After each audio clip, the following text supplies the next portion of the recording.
ஏன் அமெரிக்காவுக்கு இந்தியா தேவை, இந்தியாவுக்கு ஏன் அமெரிக்கா தேவை? ட்ரம்ப் வந்ததுலேருந்து இந்த டேரிஃபில் வந்து ஏறிக்கிட்டே இருந்துச்சு. அக்ரிகல்ச்சர் வந்து யூஎஸ்ல வந்து ஹைலி சப்சிடைஸ். ஃபார்மர்ஸுக்கு வந்து எந்த விதமான டேக்ஸும் இருக்க ஃப்ரீயாக உற்பத்தி பண்ண வந்து நம்ம மேலே கொண்டு வந்து திணிச்சு. அமெரிக்கா வந்து இஸ் ப்ரிப்பேரிங் ஒன் ஃபார் சைனாவோட அவர் வந்து ஒரு பெரிய அளவில் அவங்க ஒரு பிளான் வச்சுருக்காங்க. இந்தியா கார்டு வச்சு தான் அவங்க சைனாவோட வெள்ளாரு. உடல் நலம் கொண்டு இருக்கிறார், அவர் ரெஸ்ட் எடுத்துட்டு இருக்காரு அப்படின்னாங்க. அந்த சமயத்தில் பார்த்தா அவர் சீக்கிரட்டாக சைனா போயிட்டார். சைனாவோடய அவங்க ரிலேஷன்ஷிப் 1989 அந்த தியானன்மென் ஸ்கொயரில் அந்த கில்லிங்ஸ் எல்லாம் நடந்தப்ப அமெரிக்கா வந்து உறவை முறித்து கொள்ளணும். சுயசரிதைகள் எப்போது வந்தாலுமே வந்து கான்ட்ரவர்சி அது ஏற்படும். இன்னொரு பக்கம் வந்து அமெரிக்கா, ஈரான் இவங்க ரெண்டு பேரும் வந்து இன்னைக்கு பேச்சுவார்த்தை நடத்துறாங்க ஓமன்ல.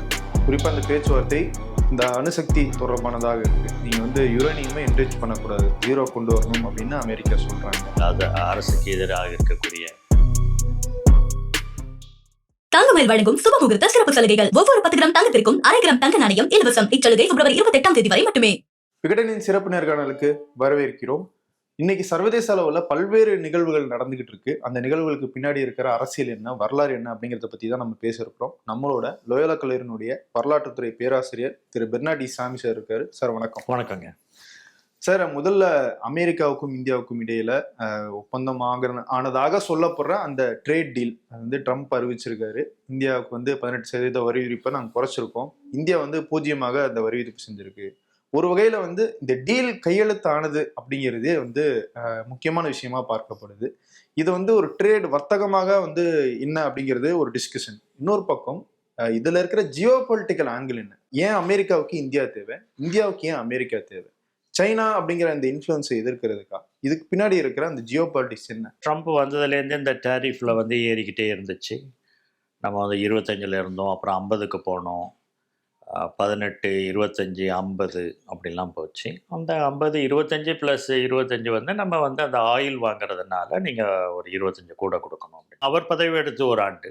அதனால் வந்து இந்த ஒரு ஆண்டுலேயே நம்ம பார்த்தோன்னு சொன்னால் ஃப்ரீ ட்ரேட் அக்ரிமெண்ட் வர்றதுக்கு அவர் பேசிகிட்டு இருக்கும் போதே நம்மளுக்கு வந்து இந்த வரி விதிப்பு அதிகமாக ஆகி கொண்டு இருக்கும் பொழுதே நம்ம வந்து யூரோப்பியன் யூனியனோட ஃப்ரீ ட்ரேட் அக்ரிமெண்ட்டை பேச ஆரம்பிச்சிட்டோம். அதுக்கு முன்னாடி பிரிட்டன்கிட்ட முடிச்சிட்டோம். அதனால் பிரிட்டன்கிட்ட முடிச்சிட்டோம், அப்புறம் யூரோப்பியன் யூனியனோட பேசிகிட்டு இருந்தோம், நியூசிலாண்டோட முடிச்சிட்டோம் ஃப்ரீ ட்ரேட் அக்ரிமெண்ட்டு. அதனால் வந்து கிட்டத்தட்ட ஒரு 5 ஃப்ரீ ட்ரேட் அக்ரிமெண்ட் வந்து நம்மளுக்கு வந்து இப்போ யூஏஇயோடைய ஒன்று முடிஞ்சிருச்சு. அதுக்கப்புறம் வந்து இப்போ அமெரிக்காவோட இது முடிஞ்சிருக்கு. அந்த ஜனவரி குடியரசு தினத்தோடு சேர்ந்த அந்த European union free trade agreement வந்து அமெரிக்கா வந்து அதை நடக்கும் அப்படின்னு சொல்லிட்டு எதிர்பார்க்கல அவங்க. ஆனால் அது வந்து ஃப்ரீ ட்ரேட் அக்ரிமெண்ட் அது நடந்துருச்சு. அது ஒரு ப்ரெஷரை அமெரிக்காவுக்கு ஏற்படுத்திருக்கு. அது வந்து அமெரிக்கா மேலே ஒரு பெரிய ப்ரெஷரை கொடுத்துருச்சு, ஒரு தாக்கத்தை ஏற்படுத்திச்சு. அவங்க நினச்சாங்க இந்தியா போல் நாடுகள் நம்ம கையை விட்டு போயிட்டா ரொம்ப கஷ்டம் சொல்லிட்டு. ஆனால் வந்து அவர் முதல்ல வந்தப்போ டேக்ஸ் ஜாஸ்தி போட்டப்பயே இந்தியாவில் வந்து அப்பயே டிஸ்கஷன் என்ன இருந்துச்சுன்னு சொன்னால் டைவர்சிஃபை, இனிமேப்பட்டு வந்து எல்லா முட்டைகளையும் ஒரே பேஸ்கெட்டில் போடாதன்னுவாங்க. அந்த மாதிரி வந்து நம்ம வந்து இனிமேப்பட்டு டைவர்சிஃபை பண்ணிடலாம். எல்லா நாடுகளோடையும் நம்ம வந்து ஃப்ரீ ட்ரேடை வச்சுக்கிட்டோம்னா ஒரு நாட்டில் ஏதாச்சும் பக்கம் இருந்தால் கூட இன்னொரு இது இருக்கிறதுனால நம்ம வந்து சமாளித்து கொள்ள முடியும். அப்படி இல்லாட்டி ஒரே நாட்டையும் நம்ம நம்பி இருந்தோம்னா நம்மளுக்கு வந்து அது வந்து பேரிழப்பாக ஆகிவிடும் அப்படின்னு சொல்லிட்டு நம்ம நினச்சோம். ஆக்சுவலாக வந்து அந்த சுச்சுவேஷன் அமெரிக்காவோட நம்மளுக்கு இருந்தது வந்து நல்லா தான் இருந்துச்சு அவர் பதவி எடுத்தப்போ. ஏன்னா அப்போ வந்து 190 பில்லியன் இதை வந்து நம்ம வந்து எக்ஸ்போர்ட் பண்ணிகிட்டு இருந்தோம். அவர் பதவி எடுத்தவொன்னே சொன்னார் 500 பில்லியனுக்கு இதை கொண்டு போகணும் அப்படின்னு சொல்லிட்டு சொன்னார். அப்போ வந்து டபுள் ஆக்கிறதுக்காக தான் இருந்தாங்க. ஆனால் அதுக்குள்ளே இந்த மாதிரியான இது வரி விதிப்புகள் மிக அதிகமாகவும் அதுவும் ஒவ்வொரு நாட்டோட மாறி மாறி நடந்ததில் போன ஆண்டு வந்து வர்த்தகம் எல்லா நாடுகள்லையுமே வந்து ஒரு பெரிய அடி வாங்கிவிட்டு எல்லா ஷேர் மார்க்கெட்ஸும் விழுந்துருச்சு. யாருமே வந்து பணத்தை வந்து எந்த இடத்துலையும் ஒன்றும் இன்வெஸ்ட் பண்ண முடியல. ஏன்னா எந்த சமயத்தில் எது ஆகுமோ அப்படின்ற ஒரு பயம் இருந்துக்கிட்டே இருந்துச்சு. அந்த ஒரு இதில் தான் இப்போ வந்து இந்த ஒரு ட்ரேட் அக்ரிமெண்ட் வந்து வந்திருக்கு.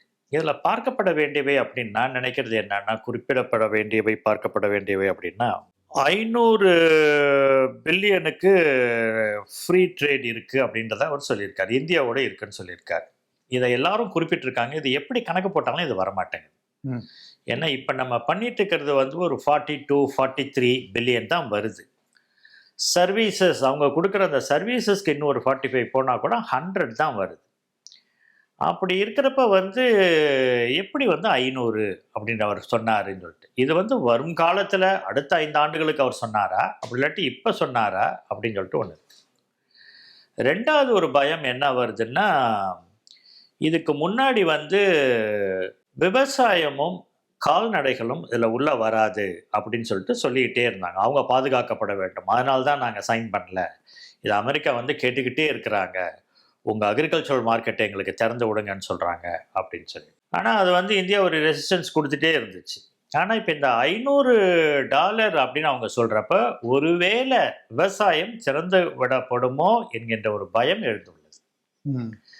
ஏன்னா இந்த பாரதிய கிசான் சபா முந்தா நேற்று ஒரு அறிக்கை வெளியிட்டிருக்காங்க. அதில் அவங்க வந்து கவர்மெண்ட்டை எச்சரிச்சிருக்காங்க. என்ன சொல்லியிருக்காங்கன்னா, அரசாங்கம் நீங்கள் வந்து இந்த தடையில்லா வாணிப ஒப்பந்தம் நீங்கள் போட்டுக்குங்க, ஆனால் நீங்கள் முன்னாடி கூறின மாதிரியே நீங்கள் வந்து விவசாயிகளையும் விவசாயத்தையும் நீங்கள் கால்நடைகளையும் நீங்கள் காப்பாற்றணும் அப்படின்னு சொல்லிட்டு. இது ஏன் பயமாக இருக்குது அப்படின்னு சொன்னால், அமெரிக்காவில் வந்து சோயாபீனும் கார்னும் இந்த சோளமும் நிறைய உற்பத்தி பண்ணுறாங்க. அந்த மேலே இருக்கிற பகுதி தான் அமெரிக்காவுடைய மிட் வெஸ்டர்ன் ஸ்டேட்ஸ் தான் கார்ன் ஸ்டேட்ஸ்வாங்க, கார்ன் சோயாபீன்ஸ்லாம் அங்கே. இங்கே இந்த சதர்ன் ஸ்டேட்ஸில் தான் வந்து காட்டன், சுகர் அதெல்லாம் வந்து கீழே. இந்த கலிஃபோர்னியா பக்கம் வந்து கிரேப்ஸ் அதெல்லாம் அந்த பக்கம். அப்போ இந்த சோயாபீன் வந்து ஒரு 33 பில்லியன்லேருந்து அவங்களுக்கு 24 பில்லியன் ஒரு ஆண்டில் குறையுது. அதே போல் கார்னும் வந்து ஒரு 10 பில்லியன் வந்து குறையுது. அப்படி இருக்கிறப்ப இன்னொன்று வந்து அக்ரிகல்ச்சர் வந்து யூஎஸில் வந்து ஹைலி சப்சிடைஸ்ட். இவங்களுக்கு வந்து ஃபார்மர்ஸுக்கு வந்து எந்த விதமான டேக்ஸும் இருக்காது. அரசாங்கம் அவங்களுக்கு வேண்டிய எல்லா சலுகைகளையும் கொடுக்கும். அதனால தான் நம்ம ஃபார்மர்ஸ் என்ன சொல்கிறாங்கன்னா, அந்த மாதிரி அவங்க ஃப்ரீயாக உற்பத்தி பண்ண வந்து நம்ம மேலே கொண்டு வந்து திணிச்சு அது வந்து நம்ம பொருளோட கம்பீட் பண்ணும்போது நம்ம பொருளுக்கு வந்து நம்ம காசு போட்டே ஆகணும். அப்போ அவங்க பொருள் வந்து ரொம்ப அடிமாட்டு விலைக்கு அவங்க கொடுக்கலாம், விற்கலாம். ஆனால் நம்மளது வந்து அப்படி விற்க முடியாது. அப்போ நம்ம பொருள்கள் வந்து இது அடி வாங்கும் அப்படின்றத வந்து கோடிட்டு காமிச்சிருக்காங்க. ஆனால் இது வரைக்கும் நம்மளுக்கு அதை பற்றி ஒரு தெளிவு இல்லை. அந்த தெளிவு இல்லாத காரணத்தினால இன்னும் பொறுத்திருந்து பார்த்தா தான் இந்த ஜாயிண்ட் டெக்ளரேஷன்லையும் இந்த முழு இதுவும் ட்ரீட்டையும் வந்து என்ன வருதோ அதில் நம்ம பார்த்தா தான் தெரியும். இதற்குள்ள இன்னைக்கு பங்களாதேஷ் வந்து ஃப்ரீ ட்ரேட் அக்ரிமெண்ட்டு சைன் பண்ணிட்டாங்க. பங்களாதேஷ்லேருந்து அதிகமாக ஏற்றுமதி பண்ணப்படுவது வந்து ரெடிமேட் ஆடைகள். ஏன்னா பங்களாதேஷை நல்லா தெரியும் எல்லாருக்கும், ஆடைகள் தான், டெக்ஸ்டைல்ஸ் தான். 96% அமெரிக்க ஏற்றுமதி அவங்களுக்கு வந்து டெக்ஸ்டைல்ஸ் தான். அவங்க வந்து ஒரு படி கூட போய் அவங்க வந்து 15% சலுகையை அவங்க வாங்குறாங்க. நமக்கு 18, அவங்க வந்து 15க்கு போகிறாங்க. நம்மளுக்கு வந்து 18க்கு நம்மளுக்கு, அவங்க வந்து ஒரு 15க்கு போகிறாங்க. இந்தியாவில் 3% அவங்களுக்கு வரி கம்மி. வரி கம்மி. இன்னைக்கு செய்தித்தாள்கள்லாம் நம்மளுக்கு சொல்லுவது வந்து அவங்க அதை தான் அவங்க வந்து ஒரு டீலாக வாங்கியிருக்காங்க. ஏன்னா அவங்களுக்கு வந்து வெறும் இதுதான், டெக்ஸ்டைல்ஸ் தான். நம்மளுக்குனாச்சும் நிறையா இருக்குது, நம்மளுக்கு வந்து ஜுவல்லரி இருக்குது, இது இருக்குது, நம்மளுக்கு வந்து நிறையா இருக்குது நம்மளுக்கு. ஆனால் அவங்களுக்கு வந்து அது மட்டும்தான். அதனால் வந்து அவங்க வந்து ஒரு 15 to 16% அவங்க கேட்டிருக்கிறாங்க. அந்த மாதிரி ஒரு வரி விதிப்பு அவங்க பண்ணாங்கன்னு சொன்னால், டெக்ஸ்டைல்ஸ் நம்மளை விட அவங்க வந்து இன்னும் சீப்பராக பண்ணுறதுனால அங்கே இருக்கக்கூடிய நிறுவனங்கள் வந்து அதை வாங்குவாங்க. அதான் அந்த அடிபாகம். ஏன்னா மிக புகழ்பெற்ற இந்த ஜாராலாம் சொல்கிறாங்களே, ஹெச்எம் ஜாராலாம் சொல்கிறாங்களே, அதெல்லாம் துணி தயாரிக்கிறது வந்து பங்களாதேஷில் தான். அதனால வந்து அவங்க துணிகளை எல்லாம் வந்து குறைந்த இறக்குமதி வரிகளோட அமெரிக்க மார்க்கெட்டை போய் சேர்ந்துடும். அங்க இருக்கிற இவங்க வந்து அதை ஈஸியா வாங்கி மக்களுக்கு வந்து அமெரிக்கா மக்களுக்கு அஃபோர்டபுள் ரேட்ல அதை கொடுத்துட்டு போயிடுவாங்க. ஏன்னா எப்படி இருந்தாலும் வந்து உங்களுக்கு வந்து டேரிஃப்ன்றது வந்து ஒரு இறக்குமதி வரி தான். அந்த இறக்குமதி வரியை வந்து அரசாங்கத்துக்கு கொடுக்கணும். யார் இறக்குமதி பண்றாங்களோ அவங்க வந்து அந்த வரியை அரசாங்கத்துக்கு கொடுக்கணும்.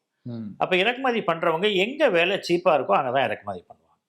அப்படி இருக்கிறப்ப எந்த பொருள் வந்து மார்க்கெட்ல சீப்பா கிடைக்குதோ அதான் பண்ணுவாங்க. 18%க்கு குறைச்சிட்டோம் அப்படிங்கிறது சாதனை அப்படின்னு மத்திய அரசு பேசிட்டு இருக்காங்க. இப்போ பங்களாதேஷ் 15%க்கு போயிட்டாங்க அப்படின்னா இப்போ அது பெரிய அளவுல பயனில்லை அப்படிங்கிற மாதிரி தானே ஆகுது.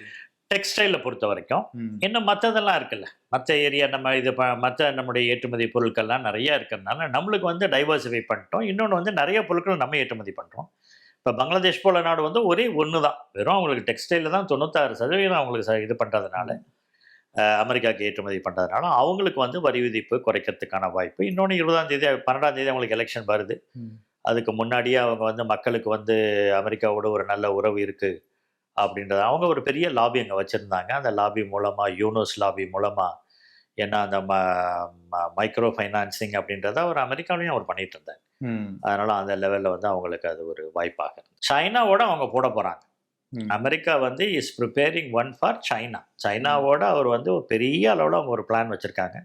ஏன்னா சைனாலேருந்து அவங்களுக்கு வர்ற பொருட்கள் வந்து மிக அதிகம். அதாவது வந்து உலகப்போர், 2ஆம் உலகப் போருக்கு முன்னாடி அமெரிக்காவினுடைய இறக்குமதி குறைவு, ஏற்றுமதி அதிகம். இப்போ பதவி அவர் முதல்ல எடுத்தார்ல 2016 to 20, அப்பயே அவர் வந்து ஏன் இந்த டேரிஃபை பிடிச்சார்னா 2% தான் அவங்களுக்கு வந்து ஏற்றுமதி, 98% வந்து இறக்குமதி. அமெரிக்கா வந்து மேனுஃபேக்சரிங் நேஷன் கிடையாது, அது வந்து சர்வீஸ் ப்ரொவைடர் நேஷனாக அது மாறிடுச்சு. ஏன்னா அது எலக்ட்ரானிக் இதுக்குள்ளே போயிட்டாங்க அவங்க கம்ப்ளீட்.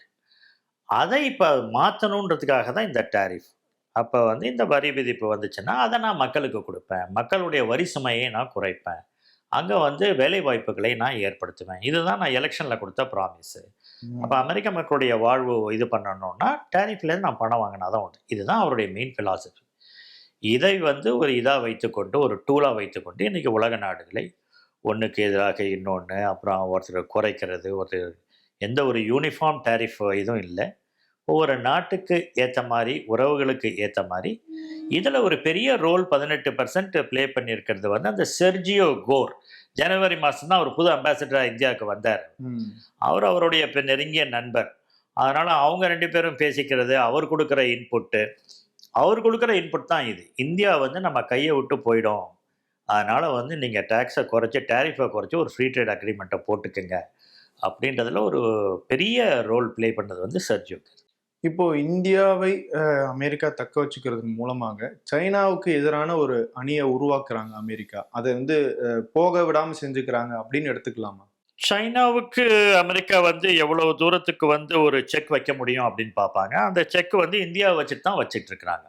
இந்தியாவை வைத்து கொண்டு தான் அவங்களுடைய இந்தியா கார்டு வச்சு தான் அவங்க சைனாவோட விளையாடுறது. அதனால் வந்து சைனாவுக்கு வந்து ஒரு செக் வச்சுக்கிட்டே இருப்பாங்க, இந்தியாவை வைத்து கொண்டு தான்.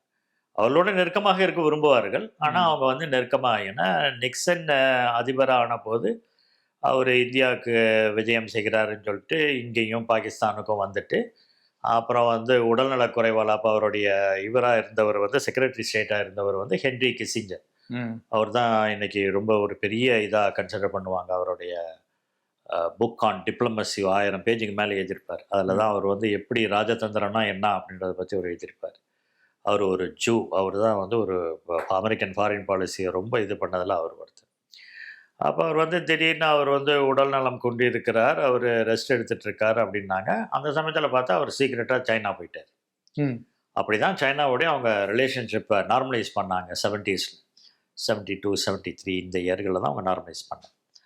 அப்போலேருந்தே சைனாவோட வந்து ஒரு உறவு வச்சுக்கணும், அது வந்து கம்யூனிஸ்ட் நாடுன்னு விட்டுறக்கூடாது. ஏன்னா ரஷ்யா இவங்கெல்லாம், ரஷ்யா வந்து அயன் கர்டன் அப்படின்வாங்க, இதை வந்து பேம்பு கர்டன் அப்படின்வாங்க சைனாவை. இந்த 2 கர்ட்டனையும் தாண்டி நம்ம அந்த நாடுகளுக்குள்ளே போகணும், அவங்களோட உறவு வச்சுக்கணும் அப்படின்றது வந்து அப்போ தான் வர ஆரம்பிச்சு. அப்புறம் அவங்களோட வாணிபம் ரொம்ப மிகப்பெரிய அளவில். அதனால் அமெரிக்காவுக்கு வந்து இன்றைக்கி பெரிய ட்ரேட் பார்ட்னர் வந்து சைனா. அமெரிக்காவில் இருக்கிற பொருட்களில் நிறைய பொருட்கள் வந்து சைனாவிலேருந்து வந்து பொருட்களாக தான். அதை தொடர்ந்து அவர்கள் வைத்துக்கொள்ள விரும்புகிறார்கள். அதனால் வந்து சைனாவோட ட்ரேடு, இந்தியாவோட எப்படி ஒரு ட்ரேட் அக்ரிமெண்ட் வச்சுக்கிறாங்களோ அதே மாதிரி சைனாவோடையும் இருக்கும். இருந்தாலும் வந்து சைனா வந்து ஒரு வல்லரசாக மாறிவிடக்கூடாது, இந்த பிராந்தியத்திலும் மாறிவிடக்கூடாது, உலகத்திலும் மாறிவிடக்கூடாதுன்றதுக்காக இந்தியாவை யூஸ் பண்ணிப்பாங்க. இந்தியாவை வச்சுக்கிட்டு எப்படி வந்து பொலிட்டிக்கலாக அவங்கள அடிக்கணுமோ அடிப்பாங்க. ஏன்னா இந்த 1989 அந்த தியானன்மென் ஸ்கொயரில் அந்த கில்லிங்ஸ் எல்லாம் நடந்தப்போ ஸ்டூடெண்ட்ஸ் எல்லாம் பெரிய அளவில் சைனா இது பண்ணப்போ எல்லாரும் சொன்னாங்க அமெரிக்கா வந்து உறவை முடித்து கொள்ளணும் அப்படின்னப்போ, அப்போ தான் அவங்க முதல்ல சொன்னாங்க ட்ரேடு தனி, ஹியூமன் ரைட்ஸ் தனி, வர்த்தகம் தனி, மனித உரிமைகள் அரசியல் தனி, அதை நாங்கள் தனியாக பார்த்துக்கோம், இதை நாங்கள் தனியாக பார்த்துக்கோம். அமெரிக்கா சைனாவை பற்றி ஒரு நிலைப்பாடு எடுக்கிறாங்க, அதுக்கு இந்தியாவை வந்து அவங்க பயன்படுத்துகிறாங்கன்னு சொல்கிறீங்க. ஆனால் இந்தியாவுக்கு அது நல்லதா? சைனாவுக்கு எதிராக இந்தியா செயல்படணும் அப்படிங்கிற மாதிரி அமெரிக்கா தள்ளுதா, இல்லை இந்தியா சைனாவோட ஒரு நல்லுறவை மேற்கொள்ளணுமா? இந்தியா சைனாவோட ஒரு நல்லுறவை மேற்கொள்ளணும். ஏன்னா நம்ம 2 பேரும் வந்து நெய்பர்ஸ், நம்ம 2 பேரும் வந்து அண்டை நாடுகள், நம்மளுடைய சிவிலைசேஷன் நாகரிகங்கள்லாம் பல நூற்றாண்டுகளுக்கு முன்னாடியிலேருந்து இருந்தவை. இன்னொன்று வந்து இந்த 2 நாடுகளுக்குமே வந்து ஒரு நல்ல உறவுகள் முதலேருந்தே இருந்திருக்கு. நம்ம வந்து இல்லாமல்லாம் இல்லை, நல்ல உறவுகள் இருந்திருக்கு. நேருலாம் பிரதமராக இருந்தப்போ தான் வந்து சைனாவை வந்து யுஎன் மெம்பர் ஆக்குறாரு. யுஎன் அப்போ மெம்பர் தைவான் தானே செக்யூரிட்டி கவுன்சிலில் இருந்துச்சு. ஆர்ஓசி ரிப்பப்ளிக் ஆஃப் சைனா தான் இருந்துச்சு. அதை எடுத்து சைனாவை வந்து செக்யூரிட்டி கவுன்சிலில் போட்டதெல்லாம் நேருலாம் மிகப்பெரிய ரோல் ப்ளே பண்ணாங்க. ஷுயன் லாய் அவங்கெல்லாம் இருந்தாங்க. அதுக்கப்புறம் வந்து மாசேத்துங் தான் வந்து, அதுக்கப்புறம் தான் இந்த உறவுகள் வந்து இந்த 60 to 59 இந்தியா வந்து தலாய்லாமாக்கு தஞ்சம் கொடுக்குறாங்க.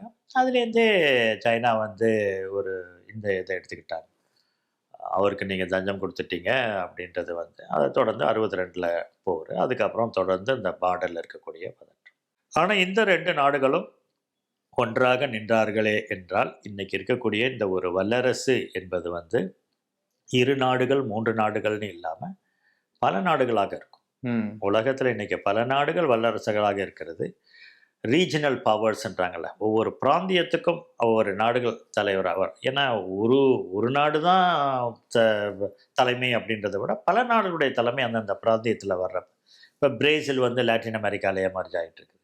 சவுத் ஆஃப்ரிக்காவில். அதனால தான் ஆமாம், இங்கே சைனா, ஆசியான் கண்ட்ரிஸ் எல்லாம் பார்த்தோம்னா சைனாவை ரொம்ப இது பண்ணுற மாதிரி இருப்பாங்க. சவுத் ஏஷியாவை பொறுத்த வரைக்கும் இந்தியா. இந்த மாதிரி இருக்கிறப்ப இந்த மாதிரியான பிராந்தியத்தில் ஒவ்வொரு ரீஜனுக்கும் ஒரு பிக் பவர்ஸ் வர்றதுன்றது உலக இதுக்கு வந்து நல்லது.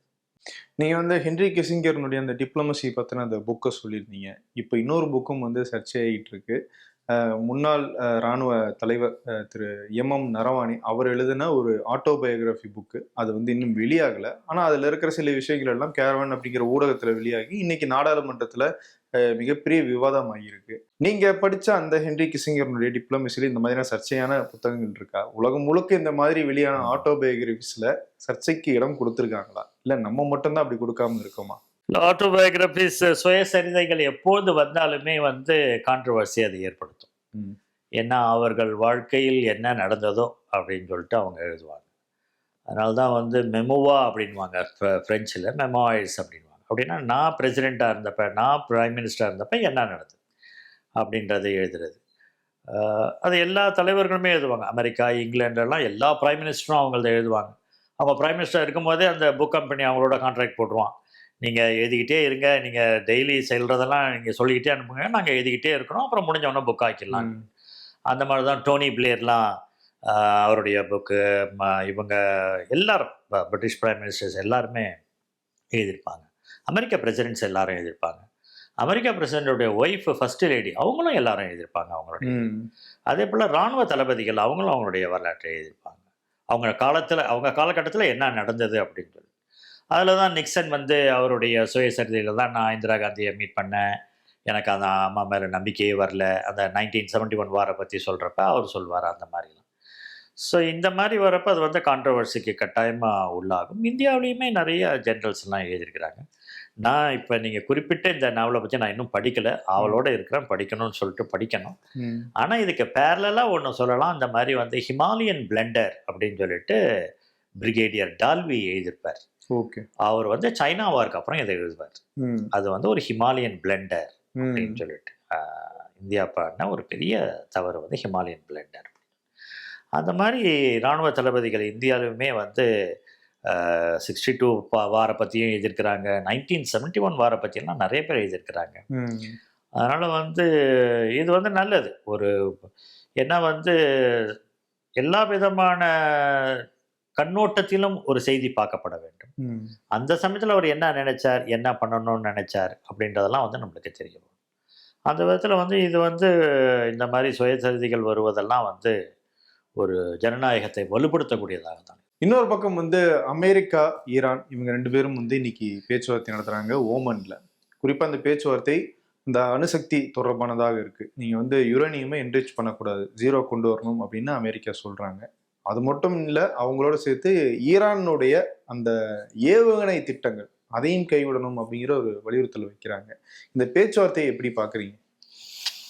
அதான் ஈரான்ல வந்து டிசம்பர் மாசத்துலேருந்தே நடந்து கொண்டிருக்கக்கூடிய இந்த ஒரு அந்த அரசுக்கு எதிராக இருக்கக்கூடிய புரட்சிகள், அது அரசுக்கு எதிராக இருக்கக்கூடிய எதிர்ப்புகள், இதை வந்து ஒரு சாதகமாக அமெரிக்கா போல நாடுகள் வந்து பயன்படுத்தி கொண்டார்கள். அதனால் இன்னைக்கு வந்து இந்த யுஎஸ்எஸ் அப்ரஹாம் லிங்கன்லாம் அனுப்பிச்சிட்டாரு. ஜார்டனில், கத்தாரில், ஒமானில் எல்லா இடத்துலையும் வந்து அமெரிக்க படைகள், இராணுவங்கள் எல்லாமே இன்னைக்கு குவிக்கப்பட்டிருக்கின்றன. இப்போ வந்து ஈரானை பொறுத்த வரைக்கும் நம்ம பார்த்தோம்னு சொன்னால், ஈரானை வந்து அந்த 12 நாள் போர் இஸ்ரேல் ஜூன் மாதம் 2025 அதுலேயே தான் அவங்க வந்து அந்த நத்தான்ஸ் அந்த போல் அரக் அந்த இடம்லாம் தான் அங்கே முக்கியமான இடங்கள் இந்த நியூக்ளியர் ஃபெசிலிட்டிஸை பொறுத்த வரைக்கும். அதை அட்டாக் பண்ணி தான் வந்து கடைசியில் செயலிழக்க செய்துட்டோம் அப்படின்னு சொல்லிட்டு அதுக்கு அமெரிக்கா ஃபுல்லாக சப்போர்ட் பண்ணிச்சு. இஸ்ரேலுக்கு அந்த மாதிரி பண்ணாங்க அப்படின்னு சொல்லிட்டு ஈரான் சொல்லிக்கொண்டே இருக்கின்றது, எங்களிடம் வந்து இந்த நியூக்ளியர் டெக்னாலஜி இருக்குது, ஆனால் இந்த நியூக்ளியர் டெக்னாலஜி நாங்கள் வந்து தவறாக பயன்படுத்தவில்லை அப்படின்னு சொல்லிட்டு. நம்மளுக்குமே வந்து IAEA அந்த மாதிரியான இன்ஸ்பெக்ஷன் ஏஜென்சிஸும் வந்து அவங்க தவறாக பயன்படுத்தி அதை பண்ணுறாங்க அப்படின்றது இல்லை, அவங்களும் சொல்லலை. அதனால தான் வந்து நீங்கள் 16லேருந்து 20 வரைக்கும் இவர் இருந்துட்டு முதல் தடவை அதிபராக இருந்துட்டு அவர் ஃபஸ்ட் டேர்ம் முடிச்சுட்டு போனப்போ பைடன் வந்தப்போ அவங்களோட திருப்பியும் இது போட்டுக்கிட்டாரு, நம்ம ஈரானோட உறவு வைத்து கொண்டார், நீங்கள் செய்யலாம் அப்படின்னு சொல்லிட்டு தான். அதை வந்து திருப்பியும் இவர் வந்து அது வேண்டாம் அப்படின்னு சொல்லிட்டு சொன்னார். அதனால் அமெரிக்கா வந்து பேக் அண்ட் ஃபோர்த் அந்த ஈரானோடைய அந்த நியூக்ளியர் இதை பேக்டை பொறுத்த வரைக்கும் பேக் அண்ட் ஃபோர்த் வச்சுட்ருக்காங்க. அந்த என்ரிச்டு யுரேனியத்தோடைய அளவை வந்து குறைக்கணும், அது வந்து அந்த 3.75 என்னமோ வரைக்கும் இருந்தால் தான் அது வந்து ஃபார் இதுக்கு அதாவது வந்து சிவிலியன் யூஸுக்கு வந்து அதுதான். அந்த இது வந்து ஜாஸ்தி ஆகிடுச்சுன்னா அந்த என்ரிச்மெண்ட் வந்து அந்த பர்சன்டேஜை ஜாஸ்தி ஆகிடுச்சுன்னா அது வந்து அணுகுண்டு தயாரிக்கிறதுக்கு அப்படின்னு சொல்லுவாங்க. அதனால் வந்து இப்போதைக்கு இருக்கிற அந்த உரேனியம் என்ரிச்டு உரேனியம் வந்து இப்போ ஒரு 15 குண்டுகள் தயாரிக்கிறதுக்காக அங்கே இருக்குது அப்படின்னு சொல்கிறாங்க. அப்புறம் மிசைல்ஸும் இருக்குது, அதையும் வந்து குறைக்கணும் அப்படின்றது. இதெல்லாம் வந்து அங்கே ஏற்படுகின்ற அந்த ஒரு புரட்சியினுடைய அந்த ஒரு Iran is sitting under a time bomb மாதிரி தானே இப்போ உட்காந்துன்னு இருக்குது. அதனால் வந்து அதுக்கு முன்னாடி வந்து இதை கொண்டு வந்து அவங்களோட எடுத்துடலாமா அப்படின்னு சொல்லிட்டு பார்க்குறாங்க. இதனால் அமெரிக்கா வந்து ஒரு முடிவு எடுக்க முடியல அவங்களால, ஏன்னா இது வந்து பல விதத்தில் பல விபரீதங்களை இது ஏற்படுத்தும். ஒன்று அவங்க வந்து அந்த இஸ்லாமிக் ரிப்பப்ளிக் அடிக்க விரும்புகிறாங்களா, அப்படி இல்லாட்டி அந்த ரெவல்யூஷனரி கார்ட்ஸ் அவங்கள்ட்ட இந்த பவரை எடுக்க விரும்புகிறாங்களா, அப்படி இல்லாட்டி ரேசா பஹ்லவி அமெரிக்காவில் இருக்கிறவரை இங்கே கொண்டு வர விரும்புகிறாங்களா. ஏன்னா இது வந்து ரீஜனல் வார் ஆகிறதுக்கும் இது வந்து பெரிய பிரச்சனையாக, ஏன்னா ஈரான் வந்து 93 மில்லியன் இருக்கின்ற ஒரு நாடு, இன்னொன்று வந்து ஒரு வரலாற்று சிறப்பு மிக்க பெர்ஷியன் சிவிலைசேஷன்லேருந்து வந்த நாடு அந்த நாடு. அதனால் அவங்களுக்கு வந்து கலாச்சாரம், கல்வி, ஒரு நல்ல ஸ்டாண்டர்ட் ஆஃப் லைஃப்லாம் அவங்களுக்கு வந்து என்னைக்கு முன்னாடியே வந்துருச்சு. அதனால் வந்து அவங்களுடைய இது வந்து இப்போ வந்தது கிடையாது. அதனால் வந்து ஒரு பெரிய ஒரு நாகரிகம், ஒரு நாகரிகத்தின் அடிப்படையில் இருக்கக்கூடிய ஒரு நாடு, படித்தவருடைய எண்ணிக்கை மிக அதிகமாக இருக்கக்கூடிய நாடு, அந்த மாதிரிலாம் இருக்க ஒரு நாடை வந்து திருப்பியும், ஏன்னா 1979 அந்த ஷா தூக்கி எறியப்பட்ட போதே அமெரிக்கா வந்து டெஹ்ரானில் அமெரிக்கன் எம்பசி அவனுங்க பிடிச்ச போது, பிணை கைதிகளாக அமெரிக்காவில் இருக்க பிடிச்ச போது அவங்கள மீட்கவே முடியலையே. ஜனவரி மாதம் கார்ட்டர் பதவியை முடிக்கிறாரு, ரீகன் பதவியை எடுக்கிறாரு, அதுக்கப்புறம் தானே அதுவும் பேச்சுவார்த்தையில் தானே அது வந்து எடுக்க முடியும். இவங்க போய் இந்த வெனிசூலா மாடலில் போய் இதெல்லாம் பண்ணாங்க, ஒன்றும் அங்கே நடக்கலைங்க. அதனால வந்து அமெரிக்காவுக்கு வந்து அந்த ஒரு பயம் இருக்கின்றது, அங்கே உள்ள போகலாமா இல்லையான்னு, இல்லாட்டி வெனிசூலன் மாடலை ஃபாலோ பண்ணலாமா அப்படின்னும் பார்க்குறாங்க. மத்திய கிழக்கு நாடுகள் அவங்க எதிர்ப்பு தெரிவிக்கிறாங்களா? அதாவது ஓப்பனாக எதிர்ப்பு தெரிவிக்க மாட்டாங்க, பட் இருந்தாலும் மற்ற அரபு நாடுகள் தான் இன்னைக்கு நெகோஷியேட்டர்ஸாக இருக்கிறாங்க. இப்போ கத்தார் போல நாடுகள்லாம் அமெரிக்காவுக்கு வந்து ஒரு பெரிய நெகோஷியேட்டர். அவங்க ஓமான், கத்தார், குவைத் இவங்கெல்லாம் வந்து பெரிய அளவில் வந்து அமெரிக்காவுக்கு இவங்களை பற்றிலாம் பேசுகிறது. ஏன்னா ஈரானை பொறுத்த வரைக்கும் இந்த மக்களுடைய எதிர்ப்பு வந்து அந்த அயத்துல்லாஸ் மேலே தான் வந்து ஜாஸ்தி இருக்கின்றது. அந்த மத தியோக்ரஸியா, அது வந்து மதத்தை அடிப்படையாக உருவைத்த நாடாக இருக்கின்றது. அது வந்து ஒரு டெமோக்ரஸியாக மாறணும் அப்படின்றத அவங்க பார்க்குறாங்க. இல்ல அந்த மக்களினுடைய போராட்டத்தை அமெரிக்கா தங்களுக்கு சாதகமான சிச்சுவேஷனை பயன்படுத்திக்கிறாங்களா? பொருளாதாரமும் அங்க வந்து ரொம்ப மோசமான நிலைமையில இருக்கு அப்படின்னு சொல்லப்படுது. இப்படிப்பட்ட நேரத்துல ஒரு நெருக்கடி கொடுத்தா ஈரான் வந்து நம்ம கூட அந்த அக்ரிமெண்ட்டுக்கு ஓகே சொல்லுவாங்க அப்படின்னு எதிர்பார்க்கறாங்களா? அமெரிக்காவுக்கு வந்து ஈரானை பண்ணுறதுனால அவங்களுக்கு வந்து ஒரு பெரிய ப்ராஃபிட் அப்படின்றது, ஒரு நன்மை அப்படின்றத வந்து அவங்களுக்கு ஒன்றும் கிடையாது. ஒரு ரிப்பப்ளிக்காக, ஒரு குடியரசாக மாற்றணும் அப்படின்றது இருக்குது. அதனால் ஒரு சில ரைட்டர்ஸ்லாம் எழுதும்போது என்ன சொல்கிறாங்கன்னா வந்து அந்த அயத்துல்லாஸை மட்டும் டாப்பிள் பண்ணிவிட்டு அதை வந்து திருப்பியும் வந்து அந்த ரெவல்யூஷனரி காட்ஸ்டையே கொடுத்துறதுக்கும் வாய்ப்பு இருக்குது. அப்புறம் அங்கேருந்து என்ன எமர்ஜ் ஆகுதுன்னு பார்த்துக்கிட்டு செய்யலான்னு சொல்லிட்டு.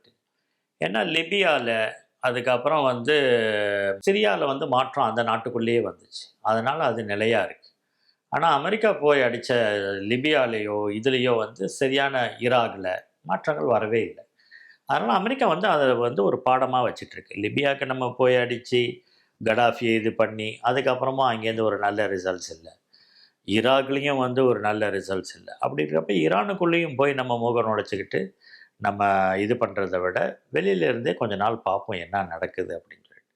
அதனால் அந்த இம்மினன்ட் த்ரெட் டு வார்னு வாங்கல, அதாவது அவங்கள அடித்து தூக்கணுன்றது போயிடுச்சு. அதனால தான் இப்போ இந்த செகண்டரி டிமாண்ட்ஸ் எல்லாம் நியூக்ளியர் பவரை குறைங்க, இது ஏற்கனவே அமெரிக்கா அவங்களோட பேக்கில் உள்ளே போய் அவங்க வந்து அதெல்லாம் குறைச்சிக்கிட்டோம், ஒன்றும் இல்லை, இது வந்து இதுக்காக தான் சிவிலியன் பர்பஸுக்காக தான் நாங்கள் யூஸ் பண்ணிகிட்ருக்கோம், எலக்ட்ரிக்கல் இதுக்காக தான் நாங்கள் யூஸ் பண்ணுறோம் அப்படின்னு சொல்லிட்டு சொன்னாங்க. அதனால் இது கொஞ்சம் பார்க்கணும். ஏன்னா இது வரைக்கும் வந்து அங்கே நம்மளுக்கு வந்து ஒரு evidence for using it for destruction அப்படின்றது இல்லை. மற்றபடி ஈரானுடைய அந்த ஆயுதங்கள், ஏவுகணைகள், அது அவங்களுடைய எந்த அளவில் அவங்களுக்கு அதில் பவர் இருக்கு? ஈரான் அமெரிக்கா போர்னு வந்துச்சுன்னு சொன்னால், ஈரான் வந்து அமெரிக்காவுடைய தரைப்படைகளையும் வான்படைகளையும் இது முறியடிக்க முடியாது. அதில் வந்து எல்லாருமே கரெக்டாக அது சொல்கிறாங்க. ஆனால் இது வந்து ஒரு நீண்டதொரு லாங் கெஸ்டேஷன் வாங்கல, இது ஒரு நீண்ட ஒரு போராக, இது ஒரு ரீஜனல் வாராக மாறும். அப்படி மாறுறப்ப இஸ்ரேல் போல நாடுகளுக்கு ரொம்ப பிரச்சனை வர்றதுக்கு வாய்ப்பு இருக்குது. அதே போல் பக்கத்தில் இருக்கக்கூடிய நாடுகள், அதே போல் இந்த ஸ்ட்ரெயிட் ஆஃப் ஹார்மோஸ், அது வழியாக தானே 25% எல்என்ஜி லிக்விட் பெட்ரோலியம் எல்பிஜி வர்றது. அந்த கேஸ் எல்லாம் ஈரான் சொல்லிகிட்டே இருக்கிறது என்னென்னா, போர் வந்துருச்சுன்னா நான் அதில் எந்த கப்பலையும் நான் அனுமதிக்க மாட்டேன், அதுவும் அந்த ஒமானும் இதுவும் ஈரானும் வர்ற இடத்துல அது வந்து ரொம்ப குறுகி போகிற இடத்துல we will stop it அப்படின்னு தான் அவங்க சொல்கிறாங்க. அந்த விதத்தில் வந்து போர் வந்துச்சுன்னா இந்த மாதிரியான நடவடிக்கைகளை ஈரான் பண்ணிடும். என்ன பண்ணோன்னா, அவங்களுடைய நேவிலாம் வந்து எப்படின்னா, அமெரிக்கா பயப்படுது. அமெரிக்கா வந்து யுஎஸ்எஸ் லிங்கனை, ஏன்னா இதுக்கு முன்னாடி வந்து அல்காய்தா வந்து 2000லேயே கோல் அப்படின்ட்டு சொல்லக்கூடிய அமெரிக்க போர்க்கப்பலை தகர்த்து அதில் 17 பேர் இறந்துட்டாங்க. அதனால் இதெல்லாம் அமெரிக்காவுக்கு பாடம். ஏற்கனவே அந்த நிற்க வச்சுருந்த ஒரு யுஎஸ் மிலிட்டரி ஷிப்பை வந்து அடிச்சிட்டானுங்க யுஎஸ் கோல் அப்படின்றது. அதனால் வந்து அந்த ஒரு இன்டர்வியூவில் அந்த யுஎஸ்எஸ் அப்ரஹாம் லிங்கனுடைய கமாண்டரே சொல்லியிருக்காரு, அச்சங்கள் இருக்கின்றன. ஏன்னா அவங்கள்ட்ட வந்து நேவி வந்து அந்த கன்வென்ஷனல் நேவி கிடையாது, பெரிய கப்பல்களை வைத்து கொண்டு அந்த மாதிரி கிடையாது. இந்த ஃபேமஸாக இங்கிலாண்டில் சொல்லுவாங்களே டாட்ஸ் மவுத் எல்லாம், அங்கே தான் வந்து நேவல் ஆஃபீஸர்ஸ்லாம் ட்ரெயின் பண்ணுவாங்க அந்த காலத்தில். ஈரான் ஆஃபீஸர்ஸ்லாம் டாட்ஸ் மவுத்தில் ட்ரெயின் பண்ண ஆஃபீஸர்ஸ் அவங்கெல்லாம். இன்னொன்று அவங்க கையில் இந்த டோர்போடோ போட்ஸ், அதனால் இவங்க பெரிய கப்பல்கள் போயிட்டுருக்கிறப்ப அதுக்கு கீழேயே இதெல்லாம் போய் அடிச்சிடும். அது ரடார்லேயே வராது, தெரியவே தெரியாது இவங்களுக்கு அது வருதுன்னு. அந்த அச்சங்கள்லாம் இருக்கின்றன. அந்த விதத்தில் வந்து ஈரான் வந்து அந்த மாதிரியான ஒரு போருக்கு போகும். பேலிஸ்டிக் மிசைல்ஸ் யூஸ் பண்ணுவாங்க, ட்ரோன்ஸ் யூஸ் பண்ணுவாங்க. அதை தான் அவன் குறைன்றான். அதனால தான் அந்த பேலிஸ்டிக் மிசைல்ஸை குறைன்னு அப்படின்னு. ஆனால் பேலிஸ்டிக் மிசைல்ஸ்னால் அவனுக்கு ஸ்ட்ராங். ஏன்னா இஸ்ரேலோடைய போரில், அந்த 12 நாள் போரில் கூட நிறைய மிசைல்ஸை அனுப்புனது வந்து ஈரான் தான் அனுப்பிச்சு. அதனால் அந்த மாதிரியான தாக்குதல்கள் கட்டாயமாக தீவிரமாக. ஆனால் இப்போதைக்கு போர் வர சூழல் இருக்கா? இப்போதைக்கு இல்லை. ஏன்னா அவங்களும் பேச்சுவார்த்தைக்கு ரெடியாக இருக்காங்க, இவங்களும் பேச்சுவார்த்தைக்கு ரெடியாக இருக்காங்க. அதனால் அவங்கள்ட்டேருந்து எவ்வளோ தூரத்துக்கு வந்து இந்த இதை தணிக்க முடியும்னு சொல்லிட்டு பார்ப்பாங்க. தணிச்சிட்டு இந்த நேரத்துல இந்தியா வந்து ஈரானோட வச்சிருக்கிற அந்த உறவும் வந்து கொஞ்சம் பின்வாங்கி இருக்கும் அப்படின்ற சந்தேகம் வருது. ஏன்னா ஈரானோட யாரெல்லாம் வர்த்தகம் பண்றாங்களோ அவங்களோடலாம் வந்து கூடுதல் 25% வரி விதிப்பு செய்வேன் அப்படின்னு ட்ரம்ப் ஒரு பக்கம் சொல்லியிருக்காரு. ஸோ அதனால இந்தியா வந்து அந்த சபஹார் போட்டு அதுக்கான நிதியெல்லாம் கட் பண்ணி இருக்கிறதா சொல்றாங்க. இது வந்து இந்தியாவுக்கு நல்லதா? இந்திய ஈரான் நட்பு வந்து ஒரு நல்ல நட்பான நாடுகள். நம்மளதெல்லாம் வந்து அந்த அதான் அந்த பழைய நாகரிக இதிலேயே வந்து நம்மளுடைய உறவுகள்லாம் நிறையா பெர்ஷியாலேருந்து வந்தவங்க தானே பார்சிஸ். அவங்க தானே இன்னைக்கு இந்தியாவில் வந்து இண்டஸ்ட்ரியலைசேஷன் தொழில் வளர்ச்சி இந்தியாவிலன்னா முதல்ல டாட்டாலேருந்து இன்றைக்கி இருக்கிற எல்லாருமே வந்து காட்ரேஜாக இருக்கட்டும், பிலு மோடி, இவங்கெல்லாம் வந்து பார்சி இனத்தவர்கள் தான் இந்தியாவுக்கு முதல்ல முதல்ல குஜராத்துக்கு வந்தாங்க. குஜராத்லேருந்து அப்புறம் மும்பைக்கு வந்தாங்க. அந்த ஒரு வரலாறு இருக்கின்றது. ஆனால் இந்தியாவை வந்து அமெரிக்கா வந்து ஈரான்லேருந்து ஆயில் வாங்கக்கூடாதுன்னு சொல்லிட்டு நிர்பந்தித்தது ஒரு சமயம். ஏன்னா அவங்க மேலே பொருளாதார தடை வைத்தப்போ எக்கனாமிக் சாங்ஷன்ஸ் இருந்தப்போ நம்மள்ட்ட சொன்னாங்க. நம்ம அதனால தான் அந்த ஆயிலை குறைச்சிட்டு நம்ம ரஷ்யாட்ட போனோம். இப்போ ரஷ்யாட்ட வாங்குற ஆயிலையும் நீ குறை அப்படின்ட்டு. இந்த விதத்தில் தான் வந்து இந்தியா போல நாடுகள் வந்து இனிமேப்பட்டு ஒரு இண்டிபெண்ட் ஃபாரின் பாலிசி நீங்கள் வந்து உங்களுடைய இதுதான், அதாவது அந்நிய உறவுகளில் வந்து இன்னும் கொஞ்சம் இண்டிபெண்டன்ஸ், இன்னும் கொஞ்சம் நம்மளுக்கு ஒரு தனித்துவம் தேவைப்படுது. நம்ம முடிவை நம்மளே எடுத்துக்கலாம் அப்படி அழுத்தத்துக்கு எந்த விதமான பணியவும் கூடாது. இந்த 18% நம்மளுக்கு அமெரிக்கா இது வச்சிருப்ப கூட நம்ம வந்து தொடர்ந்து ரஷ்யாவோட ஆயிலை குறைக்கலாம், ஆனால் நிறுத்தி விடக்கூடாது. ஏன்னா நம்மளுக்கு இருக்கிற உறவு வந்து நம்மளுடைய சுதந்திரம் வாங்கினதுலேருந்து நம்மளோட துணையாக நிற்கிறது அவங்க தான். இராணுவம், இந்திய இராணுவத்துக்கு பக்கபலமாக இருந்தது ஃபுல்லும் இன்னைக்கு ரஷ்யா தான். அதனால் அப்படி இருந்தோம்னா தான் நம்ம வந்து இந்த ஃபாரின் பாலிசியில், வெளியுறவு கொள்கையில் இன்னும் கொஞ்சம் ஒரு தனித்துவமும், இன்னும் கொஞ்சம் நம்மளை கைமுறுக்கி விடுறதை மற்ற நாடுகள் செய்வதை, அதுவும் சிறப்பாக அமெரிக்கா செய்வதை குறைக்க வேண்டும். ரஷ்யாவுடைய எண்ணெய் இல்லாமல் இந்தியாவில் வந்து சமாளிக்க முடியுமா? சமாளிக்கலாம். ஆனால் அவர் சொல்கிற மாதிரி வெனிசுலாலேருந்து நீங்கள் ஆயில் வாங்குங்கன்னு சொல்கிறதெல்லாம் ஏற்புடையதே கிடையாது. ஏன்னா வெனிசுலாவில் ஆயில் இருக்குது. ஆனால் அந்த ஆயிலை வந்து இப்போ ரஷ்யாவில் நம்ம வாங்குற மாதிரி அவங்க சுத்திகரித்து நம்மளுக்கு கொடுக்கணும்னு சொன்னால் அவங்களுக்கு கேபிட்டல் இன்வெஸ்ட்மெண்ட்டு. வெனிசுலாவில் எண்ணெய் எடுக்கக்கூடிய கம்பெனிகள் போடக்கூடிய பணம் மிகப்பெரிய பணம். அந்த பணத்தை அவங்க இன்வெஸ்ட் பண்ணி அந்த ஆயிலை எடுத்தால் தான் அவங்க கொடுக்க முடியும். அதனால் வந்து அந்த அளவுக்கு வந்து வெனிசுலாலேருந்து ஆயில் எடுக்கிறதுன்றது வந்து ஈஸி கிடையாது. ஆயில் இருக்குது, ஆனால் அந்த ஆயிலை இப்போ ரஷ்யாவில் இருக்கக்கூடிய நிறுவனங்கள் நம்மளுக்கு எடுத்து கொடுக்குற மாதிரி சிறப்பான நிறுவனங்கள், அந்த ஒரு ஸ்டேட் ஆஃப் ஆர்ட் எல்லாம், அந்த ஒரு டெக்னாலஜிலாம் இன்னும் வெனிசுலாவுக்கு வரல. அதுக்கு வந்து ட்ரம்ப் வந்து அவங்களுடைய தொழிலதிபர்களை அங்கே அனுப்பி பணத்தை இன்வெஸ்ட் பண்ணி அங்கே போட்டால் தான் அந்த ஆயில் வரும். அந்த விதத்தில் வந்து இந்தியாவுக்கு வந்து ரஷ்யாவிலேருந்து நம்மளுக்கு கிடச்சிட்டு இருக்கிறதுனால தான் நம்மளுக்கு வந்து இந்த உள்நாட்டில் வந்து பெட்ரோல் விலை அப்படின்றது ரொம்ப முக்கியமானதாச்சு. எப்பெல்லாம் பெட்ரோல் விலை ஏறுதோ மற்ற பொருளுடைய விலையும் ஏறிவிடும். அதனால தான் பெட்ரோல் விலையை எப்போதும் எந்த ஒரு அரசாங்கமும் கட்டுக்குள்ளே வைத்திருக்கணும் அப்படின்னு சொல்கிறாங்க. ஏன்னா அது கொஞ்சம் ஏறிட்டா கூட உடனே எல்லாரும் ஏற்றிடுவாங்க. ஏன்னா அதை சார்ந்து தான் எல்லாமே இருக்குது அப்படின்னா, டிரான்ஸ்போர்ட்டை சார்ந்து தான் எல்லாம் இருக்குன்ட்டு. அதாவது வந்து நம்ம டைவர்சிஃபை பண்ணலாம். அதாவது வந்து கல்ஃப் கண்ட்ரிஸ் எல்லாத்துலேருந்தும் வரலாம், அது ஒன்று. இன்னொன்று பக்கம் இப்போ தான் வந்து மோர் எலக்ட்ரிக்கல் இதெல்லாம் வந்துச்சு. இன்றைக்கி வந்து நிறைய ஆராய்ச்சிகள்லாம் பேட்ரிஸில் தான் இன்றைக்கி அதிகமான டைமும் பணமும் இன்றைக்கி செலவிடப்படுது. அந்த மாதிரிலாம் கொஞ்சம் டைவர்சிஃபை பண்ணோம்னா தான் நம்ம ஆயில் டிபெண்டன்ஸு வந்து குறையும். ஏன்னா நம்ம பாப்புலேஷன் 1.4 பில்லியன்றப்ப நம்முடைய நீட் நிறையா இருக்கிறதுனால நம்மளுக்கு ஆயில் தேவை. ரொம்ப நன்றி சார். ஒரு நேரம் பல்வேறு விஷயங்களை பற்றி ரொம்ப தெளிவாக எக்ஸ்பிளைன் பண்ணீங்க. நன்றி சார். தேங்க்யூ.